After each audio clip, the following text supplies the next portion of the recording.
Good morning, brothers and sisters, and welcome back to Lesson Gems. My name is Brother Lammers. I have the lesson that is scheduled for Monday, October the 21st, or the lesson in your seminary teacher curriculum that is labeled 3rd Nephi, chapter 27, part number 1. So let's get right into it. Brothers and sisters, the curriculum team hit a home run with this lesson. So let me share with you how I would adapt what they're inviting us to adopt. They're inviting us to adopt what the Savior's gospel is, help us to understand it, but then also the importance of the church's name.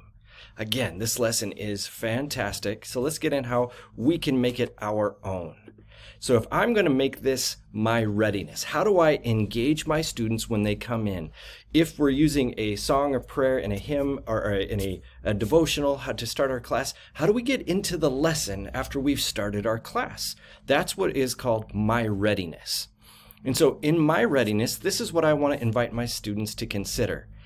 In my world, I teach. That's my job. And so when I'm in a job training or a conference, I'm practicing different skills in order to teach better. How can I ask a better question? If I'm asked this question, how can I respond so I'm not sputtering or ill-prepared when the moment arrives?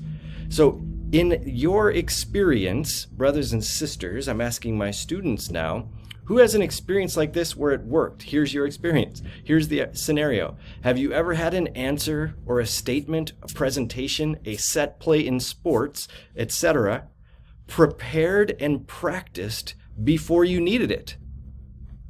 Who had something where it worked? Who had a good experience with that? And hopefully you have a couple of students who say, like, you know what, I did this, and when it came, I was ready. I knew the answer. My statement was prepared. I gave a speech. Fill in the blank. So now let's go into this scenario. The scenario is you're presented with the correct name of the church. And I like this scenario. Please go through it, read it, and let's look at it. And so now when we look at the name of the church, quickly summarize and get them into the scriptures. Or let me reverse that. Quickly get them into the scriptures, but summarize verses 1, 2, and 3. Everybody's together. They're fasting and praying. The question is, Jesus, what should we call your church? Here's how he responds. Get them right into chapter 27, verses 4 through 7. Why do you think that Jesus Christ cares what we call his church? They're looking for these things. After they discuss and they go into these 4 verses, make sure that this bolded statement is, or something very similar, is in their journals, in the side of the notes of their scriptures. The true church of Jesus Christ must be called by his name. What did President Nelson say about this exact scenario? Have them read looking for, why does Jesus Christ care? What did he do in order to help us use the correct name of the church? But then if you drop down to the very bottom of the lesson where it says commentary and background information, let's get them right into this because President Nelson gives promises. Look for the promises, brothers and sisters. As you read and listen to this quote, whichever you choose to do, what are the promised blessings? So now that we've gone through and we've looked at, hey, here's the correct name of the church and why we should do it, we've prepared, but let's now put it into one sentence. And I'm going to invite my students, you have 2 minutes, you have 1 minute. The amount of time is going to be based upon your students and how much time they can be given in a certain task before they get a little bit squirrely. So you have 2 minutes. You have to write one concise sentence for a response to the scenario above. Why do you call it the Church of Jesus Christ? Why not the Mormon Church? So we want to be prepared because, here's the why. We want to be prepared so that we can have the promised blessings given to us from a prophet of God if we are prepared to use the name of the church. Not only that, we want others to experience those promised blessings as well. So you have 2 minutes, one concise sentence. What would you say if you were in the scenario? Have them go through that experience. But then it builds on it for the next part, built upon my gospel. Where does it go from here? Well, let's take this now and let's look at where we can go when it comes to scenario number 2. So brothers and sisters, before we go into scenario number 2, let me give you a quick time out. Many teachers have asked, how do I use the notes, or how do I use this in my teaching when we're doing these lesson gems? This is, brothers and sisters, when you're in the church's website, if you're right here, just on the Church of Jesus Christ homepage, if I go into libraries and I go to Gospel Library, I'm in my books and lessons. I'm in seminary. I'm in the seminary teacher curriculum. So now that I'm in this lesson, how do I get these notes over on the side? First and foremost, brothers and sisters, you have to be signed in. So let me move my picture very quickly.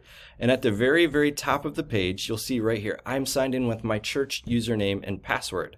Now that I'm signed in with my church username and password, if I highlight a section in the lesson material, so for example, right here, this options menu will pop up and I can highlight things, but then this right here, this little notepad and pencil, this is where I take my notes.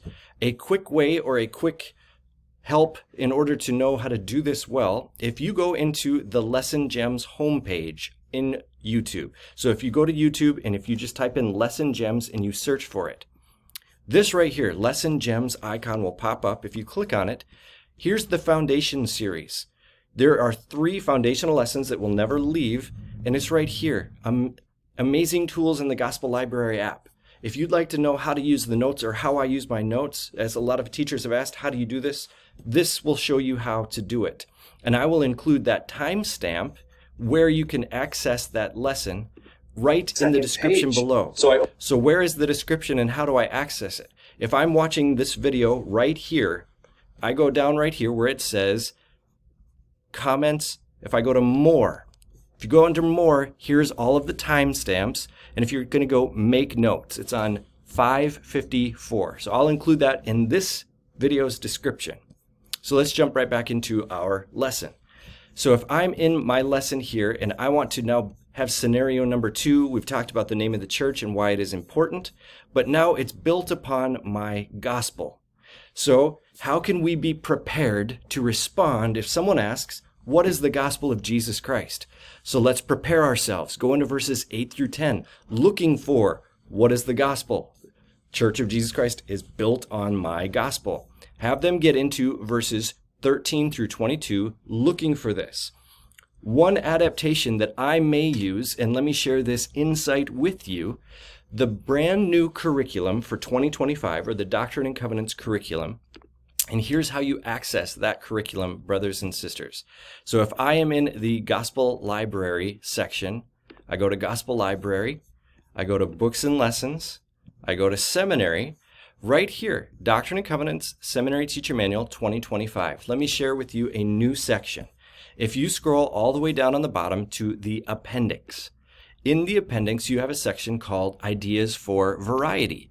Let me share with you the idea that I love. This is about 50 to 100 ideas. I didn't even count them all. There are so many on how to add variety, how to add engagement tools. How do I help my students get into this lesson? It gives some basic principles on how to use it, but then just idea after idea after idea, which are so good. And how to engage your students, but not only ideas, but with visual resources to be included. So let me share with you how I'm going to adapt today's lesson. I went down here and I found this idea for a puzzle. I like this. Make a simple puzzle. How does that fit in today's lesson? We have this visual right here of the church, and it's inviting us to put that church, print it out or draw it on the board, because underneath, when we're reading verses 13 through 22, what is the church built upon? What is the gospel? And we write it underneath. Well, how I might adapt that is if I click this, I have this visual of the church. I'm going to print that out and I'm going to put it in puzzle pieces, and I'm going to hand out each puzzle piece. It could be just simple 4 pieces, 6 pieces. You cut it up however you want. I want my students, if you will assign them verses 13 through 16, what is a piece of the gospel?